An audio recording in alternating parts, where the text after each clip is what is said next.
नमस्कार, मैं अर्चना शर्मा। चढ़ती कला टाइम टीवी देख रहे सभी दर्शकों का स्वागत करती हूँ। आप देख रहे हैं हिंदी टॉप न्यूज। 5 राज्यों में हो रहे चुनाव ने आम आदमी पार्टी की सेविंग पर चलने वाली कैंची को रोक दिया है। इस बुधवार को सरकार ने 1 अप्रैल 2021 से यानी आज से छोटी बचत योजनाओं पर ब्याज दरों में कटौती का ऐलान किया था। अचानक आज सुबह वित्त मंत्री निर्मला सीतारमण ने ट्वीट कर जानकारी दी कि ब्याज दरों में कटौती का फैसला सरकार ने वापस ले लिया है। माना जा रहा है कि पश्चिम बंगाल, केरल, तमिलनाडु, असम और पुडुचेरी में हो रहे चुनाव के कारण सरकार ने ये फैसला वापस ले लिया है।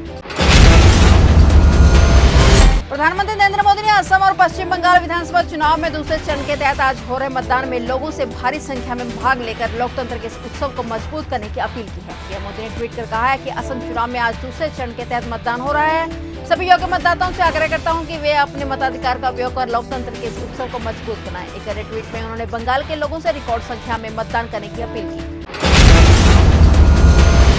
पश्चिम बंगाल के दूसरे चरण की 30 सीटों पर वोटिंग जारी है। दूसरे दौर में 30 सीटों पर 345 और उम्मीदवारों की किस्मत दांव पर लगी है और ऐसे में कई दिग्गज नेताओं के राजनीतिक भविष्य का फैसला भी इसी चरण में होना है। नंदीग्राम सीट पर मुख्यमंत्री ममता बनर्जी और शुभेंदु अधिकारी के बीच सीधा मुकाबला है और डेबरा में 2 पूर्व IPS आमने सामने हैं।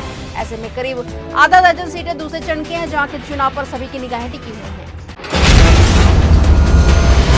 पंजाब की सरकारी बसों में आज गुरुवार यानी 1 अप्रैल से महिलाएं मुफ्त सफर कर सकेंगी। पंजाब मंत्रिमंडल ने इस पर मोहर लगा दी है। मुख्यमंत्री ने 5 मार्च को विधानसभा में महिलाओं को मुफ्त सफर करने की स्कीम का ऐलान किया था। इस स्कीम का फायदा राज्य भर में 1 करोड़ 31 लाख महिलाओं व लड़कियों को होगा। केंद्रीय मंत्री प्रकाश जावड़ेकर ने गुरुवार को दादा साहेब फाल्के अवार्ड का ऐलान किया है। इस बार साउथ के सुपरस्टार रजनीकांत को दादा साहेब फाल्के अवार्ड से नवाजा जाएगा। प्रकाश जावड़ेकर ने प्रेस कॉन्फ्रेंस में कहा है कि हमें खुशी है कि देश के सभी भागों से फिल्मकार, अभिनेता, अभिनेत्री, गायक, संगीतकार सभी लोगों को समय समय पर दादा साहेब फाल्के अवार्ड से नवाजा गया है। रजनीकांत बीते 5 दशक से सिनेमा की दुनिया पर राज कर रहे हैं और लोगों का मनोरंजन कर रहे हैं। यही कारण है कि इस बार दादा साहेब फाल्के को ज्यूरी ने रजनीकांत को ये अवार्ड देने का फैसला किया है।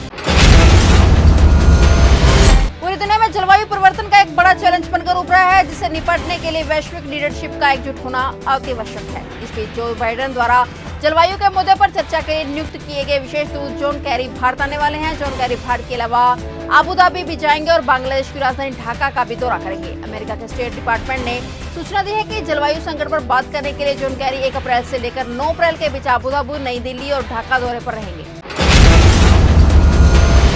देश में कोरोना ने तेज रफ्तार पकड़ ली है। पिछले 24 घंटे के अंदर 72,330 नए मामले सामने आए और 459 लोगों की मौत हो गई। अब देश में एक्टिव केस की संख्या 5,85,000 को पार कर गई है। कोरोना से अब तक करीब 1,63,000 लोगों की जान जा चुकी है। बॉलीवुड सिंगर और composer Bappi Lahiri corona positive पाए गए हैं। उन्हें मुंबई के अस्पताल में भर्ती कराया गया है। बप्पी की बेटी रीमा लहरी ने स्टेटमेंट जारी करके ये जानकारी दी है। फ्रांस में बढ़ते कोरोना वायरस के बीच फ्रांस के राष्ट्रपति इमैनुअल मैक्रों ने बुधवार के दिन 3 हफ्तों के लिए देश भर के स्कूलों को बंद करने का ऐलान किया था और साथ ही 1 महीने के लिए घरेलू यात्राओं पर बैन लगा दिया है। बैन लगाते हुए मैक्रों ने कहा है कि देश में महामारी तेजी से बढ़ रही है। बॉलीवुड एक्ट्रेस और भारतीय जनता पार्टी की चंडीगढ़ की सांसद किरण खेर को लेकर खबर है कि वह मल्टीपल माइलोमा, जो कि एक तरह से ब्लड कैंसर है, से पीड़ित हैं। बताया जा रहा है कि किरण खेर इसका इलाज कराने के लिए मुंबई में भर्ती है। और अपडेट्स लेकर फिर से हाजिर होंगे, क्योंकि समाचार का सिलसिला कभी नहीं थमता।